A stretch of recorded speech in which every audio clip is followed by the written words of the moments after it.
Hamlet by William Shakespeare. Scene 3. Act 1, Scene 3.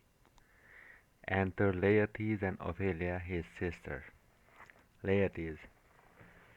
My necessaries are embarked. Farewell. And sister, as the winds give benefit and convey is assistant, do not sleep, but let me hear from you. Ophelia. Do you doubt that? Laertes.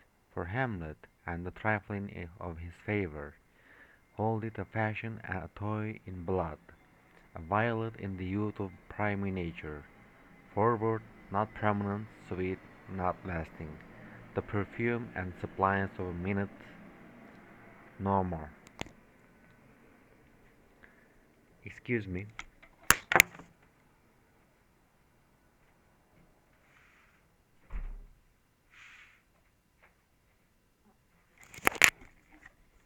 Okay, I'm back.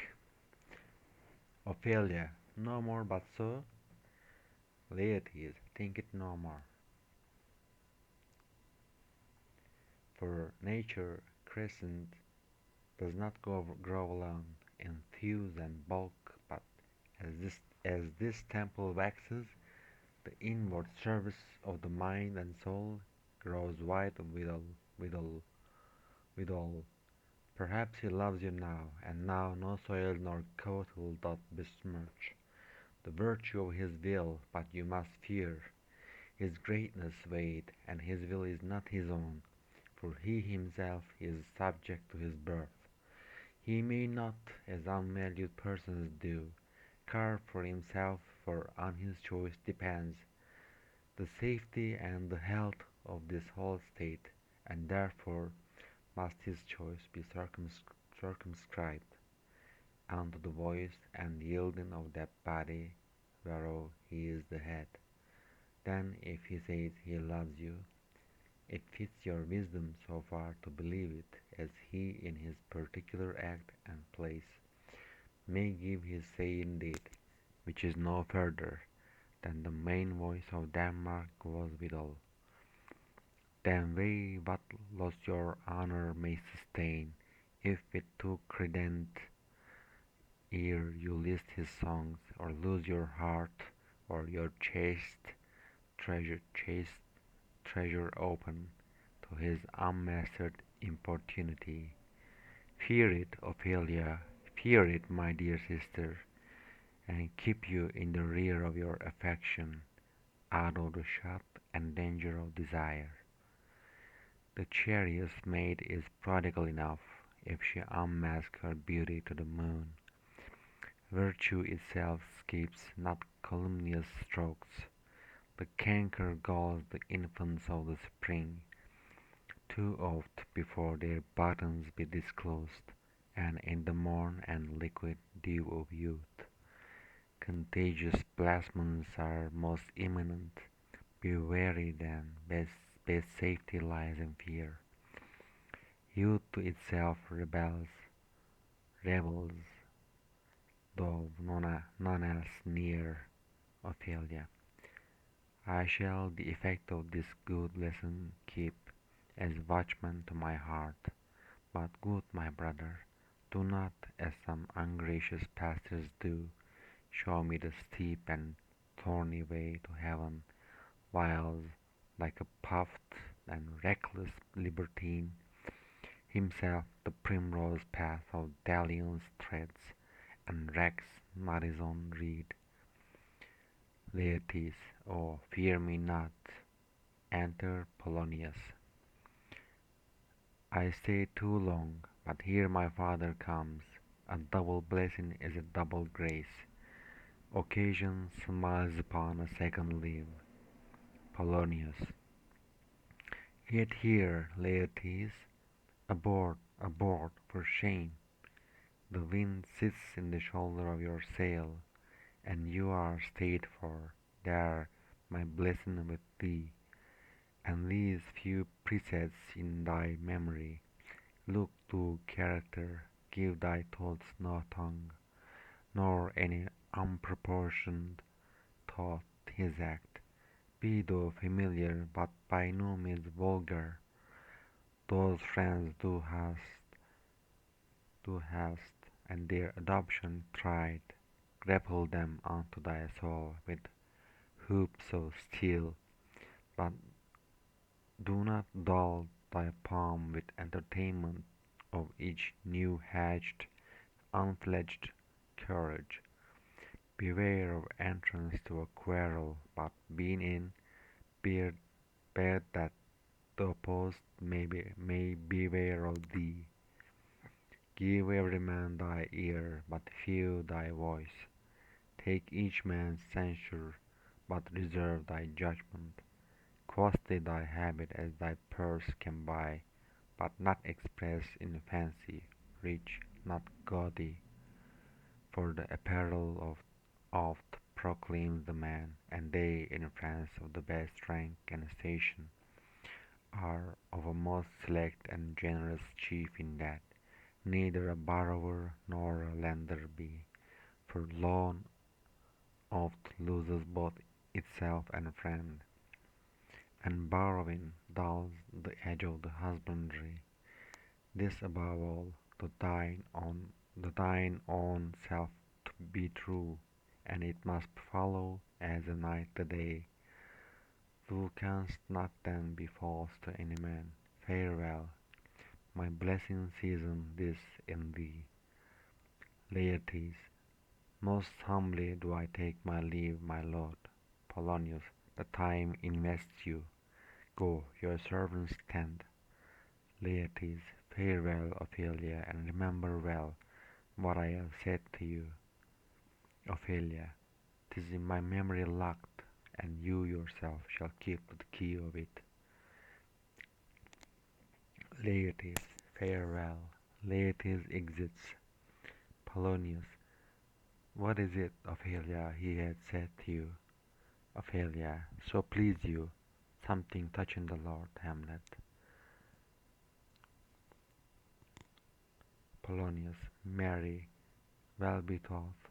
'Tis told me he hath very oft of late given private time to you, and you yourself have of your audience been most free and bounteous.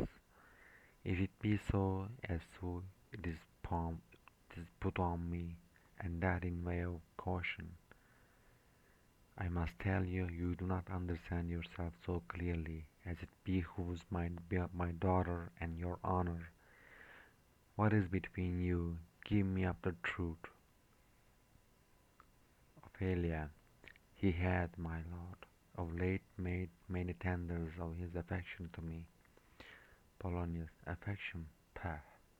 You speak like a green girl, unsifted in such perilous circumstance. Do you believe his tenders, as you call them?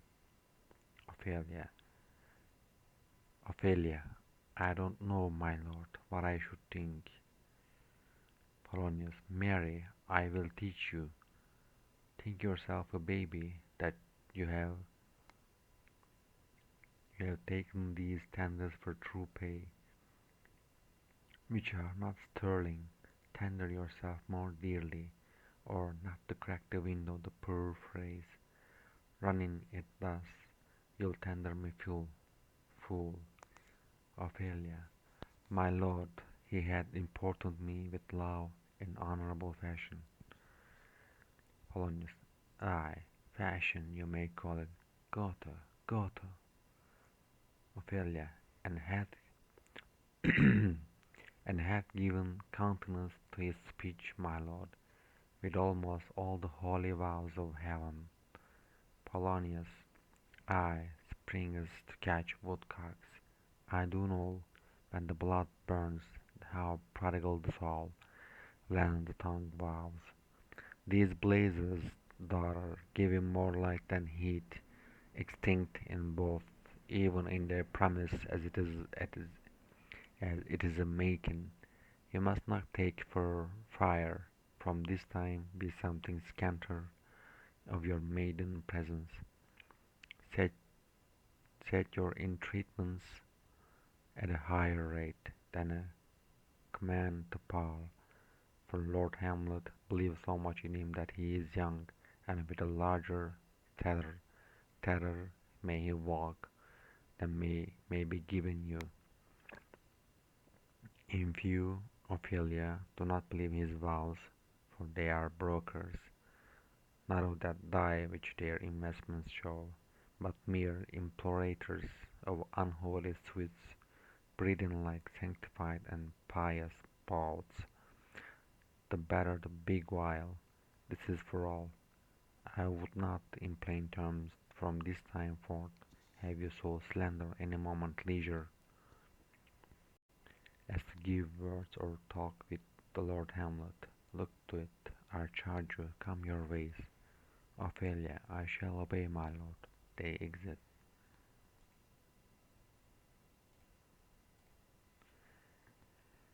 End of Scene 3.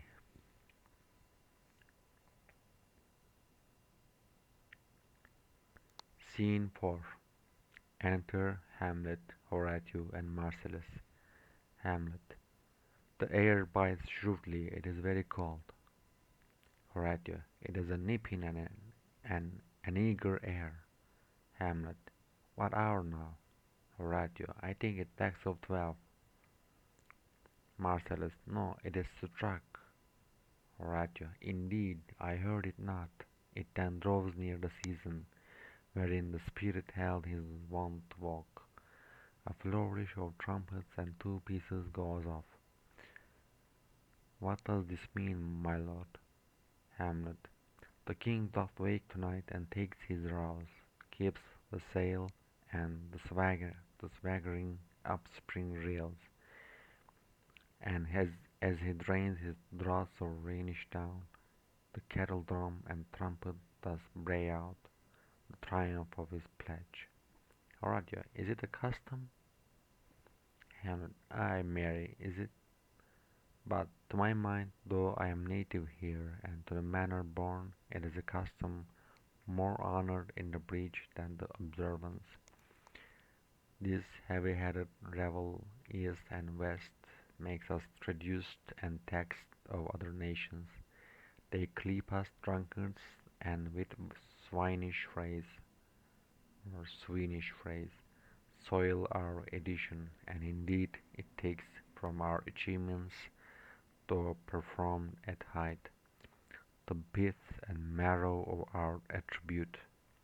So oft it chances in particular men that for some vicious mole of nature in them, as in their birth, wherein they are not guilty, since nature cannot choose his origin, by the overgrowth of some complexion, oft breaking down the pales and forts of reason, or by some habit that too much overleavens the form of plausible manners, that these men carry in, I say, the stamp of one defect, being nature's livery or fortune's star. His virtues else, be they as pure as grace, as infinite as man may undergo, shall in the general censure take corruption from that particular fault. The drama of evil doth all the noble substance of a doubt to his own scandal. Enter Ghost. Horatio. Look, my lord, it comes. Hamlet. Angels and ministers of grace, defend us. Be thou a spirit of health or goblin damned. Bring with thee heirs from heaven or blessed from hell. Be thy intents wicked or charitable, thou who comest in such a questionable shape, that I will speak to thee. I'll call thee Hamlet. King, father, royal Dane, oh, answer me. Let me not burst in ignorance, but tell why thy canonized bones, hearsed in death, have burst their cerements, why the sepulchre wherein we saw thee quietly interred hath oped his ponderous and marble jaws, to cast thee up again. What may this mean, that thou, that corse, again in complete steel, revisit'st thus the glimpses of the moon, making night hideous, and we fools of nature, so horridly to take to shake our disposition with thoughts beyond the reaches of our souls. Say, why is this? Wherefore? What should we do? What should we do? Ghost beckons. Horatio, it beckons you to go away with it, as if it's some impertinent desire to you alone. Marcellus, look with what courteous action it waves you to a more removed ground. But do not go with it. Horatio, no, by no means. Hamlet, it will not speak, then I will follow it. Horatio, do not, my lord. Hamlet, why? What should be that? What should be the fear? I do not set my life at a pin's fee, and for my soul, what can it do to that, being a thing immortal as itself? It waves me forth again, I'll follow it. Horatio, what if it tempts you toward the flood, my lord, or to the dreadful summit of the cliff, that beetles over his base into the sea, and there assume some other horrible form, which might deprive your sovereignty of reason, and draw you into madness? Think of it. The very place puts toys of desperation without more motive into every brain that looks so many fathoms to the sea, and hears it roar beneath. Hamlet. It weighs me still. Go on, I'll follow thee. Marcellus. You shall not go, my lord. They hold back Hamlet. Hamlet. Hold off your hands. Horatio. Be ruled. You shall not go. Hamlet. My fate cries out, and makes each pedant archer in this body, and as hardy as the Nemean lion's nerve. Still am I called, unhand me, gentlemen. And by heaven, I'll make a ghost of him that lets me. I say, away. Go on, I'll follow thee. Ghost and Hamlet exit. Horatio. He waxes desperate with imagination. Marcellus. Let's follow. 'Tis not fit thus to obey him. Horatio. Have after. To what issue will this come? Marcellus. Something is rotten in the state of Denmark. Horatio. Heaven will direct it. Marcellus. Nay, let's follow him. They exit. End of scene 4.